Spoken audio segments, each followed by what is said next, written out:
हमारे प्रधान जी सरदार गुलजार Singh ji general secretary,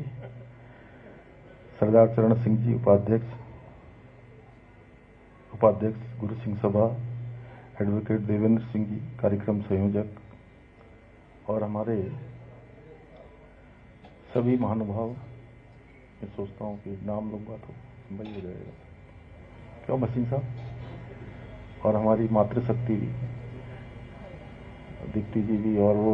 हमारी नई जो पंजाबी महासभा की भी अध्यक्ष बनी है, सभी हमारे क्यों विश्वास भाई सभी आए हुए हमारे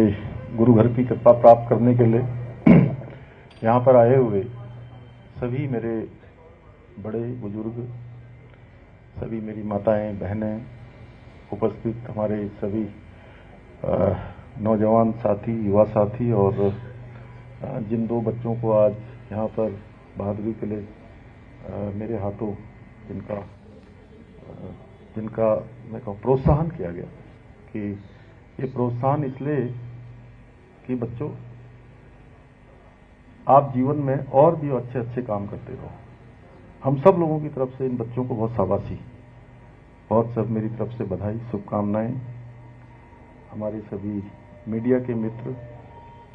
मैं सबसे पहले तो आज वीर बाल दिवस के इस पुण्य अवसर पर दशमेश पिता श्री गुरु गोविंद सिंह जी महाराज तथा उनके चारों साहबजादों बाबा अजीत सिंह जी, बाबा जुझार सिंह जी, बाबा जोरावर सिंह जी और बाबा फतेह सिंह जी के चरणों में श्रद्धा सुमन अर्पित करता हूं। ये मेरे लिए बहुत सौभाग्य की बात है। वैसे मैं आज प्रातःकाल ऐसे वीर साहबजादों को स्मरण करने के लिए, उनको नमन करने के लिए आज प्रातःकाल ही मैं सरोवर नगरी नैनीताल में था, और वहां पर भी मुझे गुरु घर में जाने का सौभाग्य प्राप्त हुआ, और सच में बहुत आनंद की अनुभूति हुई। मैं अभी प्रधान जी से यहाँ पर उसके बारे में बात कर रहा था, उनको बता रहा था कि इतना शानदार, इतनी साफ सफाई, इतनी अच्छी व्यवस्था, इतना अच्छा कीर्तन, वहां पर सेवा हो रही थी, जबकि संख्या वो कह रहे थे बहुत कम है, लेकिन पूरे देश भर से आने वाले गुरु घर के भक्त, गुरु घर पर जिनकी कृपा होती है, वो सब बड़ी संख्या में आते हैं। तो मैंने भी आज सवेरे जाकर वहां पर गुरु घर में मत्था टेका, उनके साथ बातचीत करी, और वीर साहबजादों को उनका नमन किया, स्मरण किया, और आज आप सबके बीच में भी उपस्थित होना मेरे लिए बहुत सौभाग्य की बात है कि मुझे भी यहाँ आज फिर से आप सबके बीच में उन हमारे वीर साहबजादों को नमन करने का शुभ अवसर प्राप्त हो रहा है। भाइयों बहनों, हम सभी जानते हैं दशमेश गुरु गोविंद सिंह साहब के साहबजादों का जीवन त्याग, शौर्य, धर्म रक्षा और देशभक्ति का जीवंत उदाहरण है। ऐसे जब हम दूर से सोचते होंगे या कभी विचारते होंगे, लेकिन अगर हम बहुत गहराई में जाएंगे तो तब हमको एहसास होगा, ये महसूस होगा कि कितनी चुनौतियां और कितनी कठिनाई होती। जब 9 साल के बच्चे को, 6 साल के बच्चे को जिंदा दीवार में चुन दिया गया, ईंट गारे पत्थर रख दिए गए, लेकिन उनके मुंह से आह भी नहीं निकली। वीर बाल दिवस हमें उन महान बाल वीरों का स्मरण कराता है जिन्होंने भारत की स्वाभिमान की रक्षा के लिए हंसते हंसते अपने प्राण न्यौछावर कर दिए, और उनका ये बलिदान न केवल भारतीय इतिहास बल्कि संपूर्ण विश्व इतिहास में भी वीरता और साहस की जब भी बात होगी,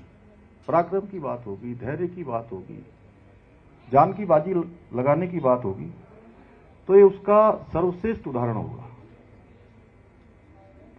इतिहास कहीं भी ऐसा साहस, ऐसी दृढ़ता और ऐसा धर्मनिष्ठ त्याग कहीं और देखने को नहीं मिलता। यदि हम वीर साहबजादों के जीवन पर दृष्टि डालें तो बाबा अजीत सिंह, बाबा जुझार सिंह, जिनकी आयु 17 वर्ष और 15 वर्ष, उन्होंने चमकौर के युद्ध में असाधारण शौर्य का परिचय देते हुए वीर गति प्राप्त की। वहीं दूसरी ओर बाबा जोरावर सिंह और बाबा फतेह सिंह, जिनकी आयु केवल 9 वर्ष और 6 वर्ष थी, और उस समय सरहिंद के नवाब नजीर खान की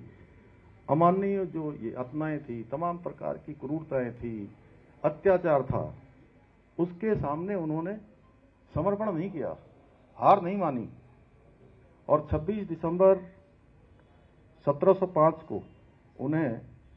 जिंदा दीवार में चिनवा दिया गया था, लेकिन उन्होंने, नन्हे वीरों ने धर्म परिवर्तन स्वीकार करने के बजाय मृत्यु को स्वीकार किया। और उनके बलिदान और अदम्य साहस पर ठीक ही कहा गया है कि नेहाम बिच चुन चुन के ईटा रखियाम, पर साहबजादे डिगे नहीं, झुके नहीं। अर्थात नींव में एक एक करके ईंटें चुनी गई, लेकिन साहबजादे न तो डिगे न ही झुके, और जोर से चिल्लाने लगे कि धरो ईंटें, रखो गारा, चुनो दीवारें। इस प्रकार से उन्होंने उद्घोष किया। भाइयों बहनों, इन वीर साहबजादों ने ये सिद्ध करा कि स्वधर्म, राष्ट्रीय स्वाभिमान की रक्षा के लिए उम्र की